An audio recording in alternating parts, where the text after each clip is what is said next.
नमस्कार प्यारे बच्चों, आर के स्टडी केयर हिंदी कक्षा में मैं रमाकांत गौतम आप सबका हार्दिक स्वागत करता हूं।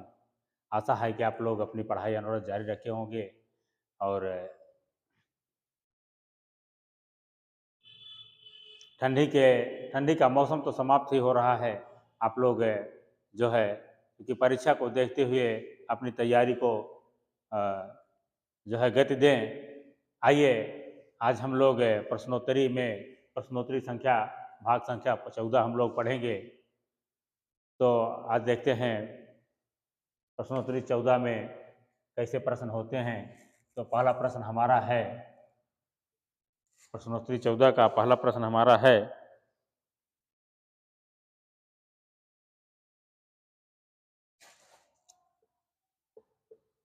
Fort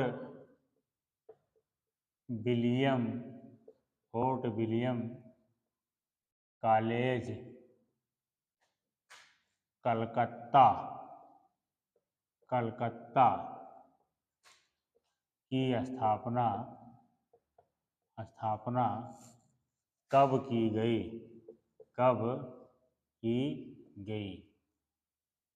fort William college Calcutta की स्थापना कब की गई?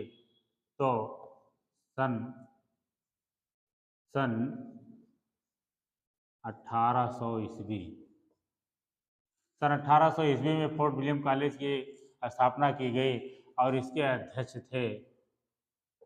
अध्यक्ष जॉन गिलक्राइस्ट इसके अध्यक्ष थे। दूसरा प्रश्न हमारा है,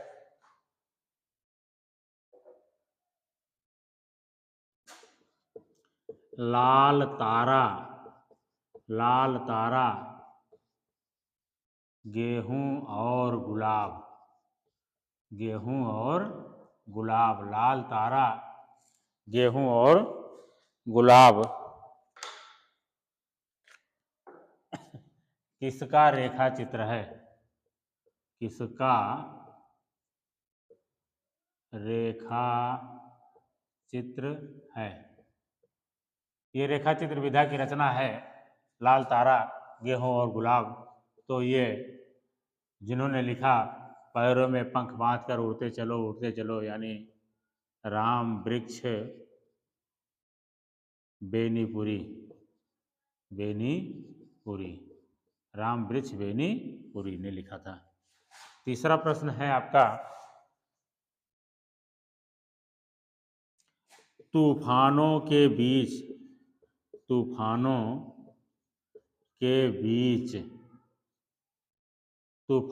बीच रिपोर्ताज किसका है? नामक रिपोर्ताज किसकी कृति है? तूफानों के बीच नमक रिपोर्ताज लिखा है रांगे राघव ने।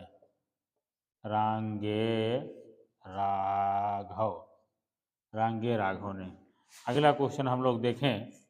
अगला क्वेश्चन हमारा है,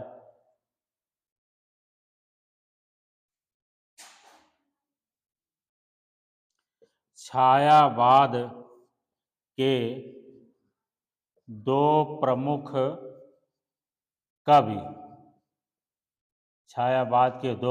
कवि कौन हैं? वैसे तो छायावाद के 4 प्रमुख कवि हैं, छायावाद के स्तंभ हैं, यानी जयशंकर प्रसाद, सूर्यकांत त्रिपाठी निराला और महादेवी वर्मा और सुमित्रानंदन पंत। तो 2 प्रमुख कवि यानी जयशंकर प्रसाद और महादेवी वर्मा, जिन्होंने स्त्री विमर्श को अपने चौखट पर खड़े होकर के रचना की। आगे हम लोग देखने की कोशिश करते हैं,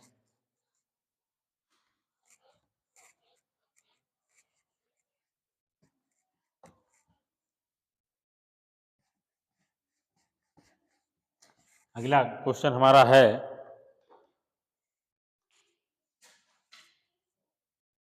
पांचवा, हर्ष चरित, हर्ष चरित तथा कादम्बरी, कादम्बरी कथा, कादम्बरी किसकी रचना है? किसकी रचना है? हर्षचरित तथा कादम्बरी आप लोग जानते हैं, महानयम भुजगम इनको कहा गया, बहुत ही पथ चरित्र भ्रष्ट कहा गया, लेकिन इन्होंने जो है बाद में सुधर गए और इन्होंने कई जो है कृतियों की रचना किया, जिसमें हर्षचरित और कादम्बरी बहुत ही ये चरित्र काव्य है और ये कथा आख्यायिका है कादम्बरी। तो इसके लेखक हैं बाण भट्ट, बाण भट्ट, बाण भट्ट। अगला क्वेश्चन हमारा है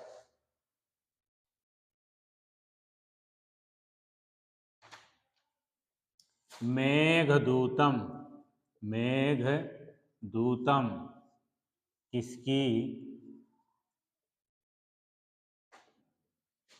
कृति है? कृति है। तो आप लोग जानते हैं, मेघदूतम को खूब जानते हैं,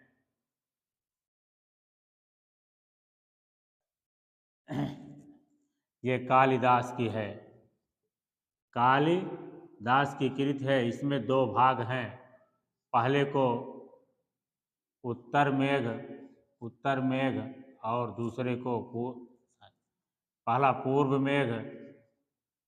मेघ और दूसरे को उत्तर मेघ कहते हैं, उत्तर मेघ। यानी दो भागों में ये खंड काव्य है, खंड काव्य है, दो भागों में विभक्त है। अगला हम लोग देखें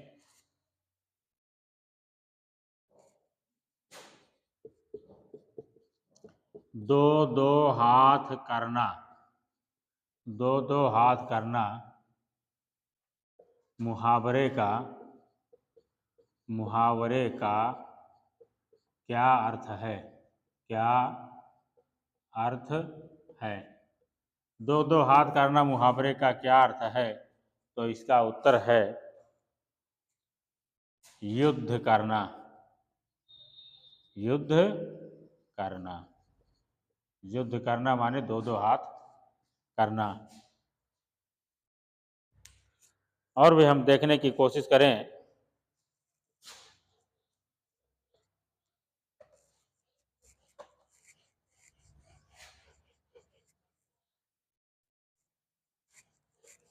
और भी इम्पोर्टेंट क्वेश्चन है, जैसे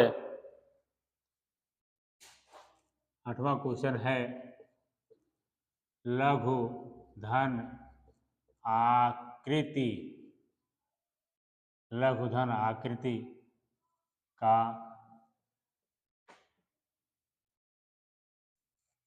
लघु धन आकृति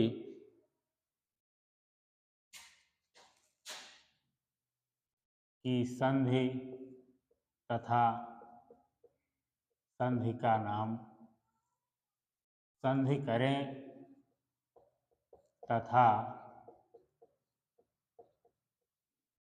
संधि का नाम, संधि का नाम बताएं, बताएं।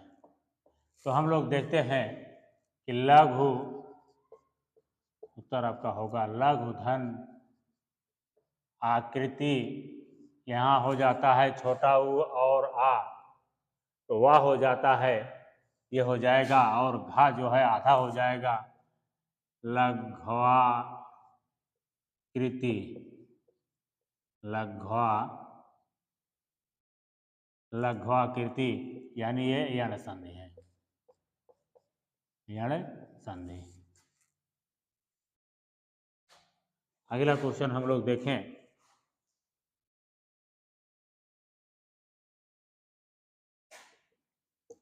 उपयुक्त तथा उपर्युक्त, उपयुक्त तथा उपर्युक्त युग्म शब्द का युग्म शब्द का क्या अर्थ है?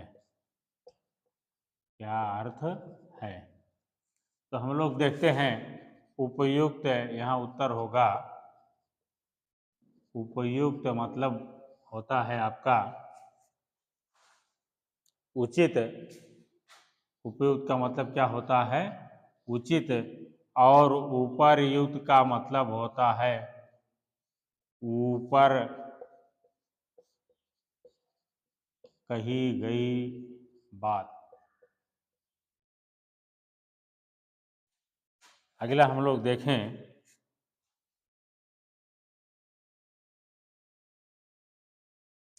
करुण स्वर में, करुण स्वर, करुण रस नहीं, करुण स्वर में चिल्लाना, करुण स्वर में चिल्लाना के लिए एक शब्द क्या है? हम लोग कभी कभी करुण स्वर में जोर जोर से रोते हैं और चिल्लाते हैं, तो उसको एक स्वर में क्या कहा जाता है? उसे एक स्वर में कहा जाता है चीत्कार। चीत्कार।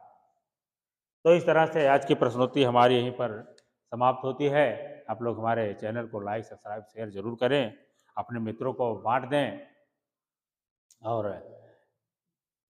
लाइक करेंगे तो आप लोग हमको पुनर्बलन मिलेगा। निश्चित रूप से हम जानेंगे कि हम में गलतियां हो रही हैं या हम सही पढ़ा रहे हैं, आपके काम की है कि नहीं है। तो आज के लिए बस इतना ही। जय हिंद, जय हिंद।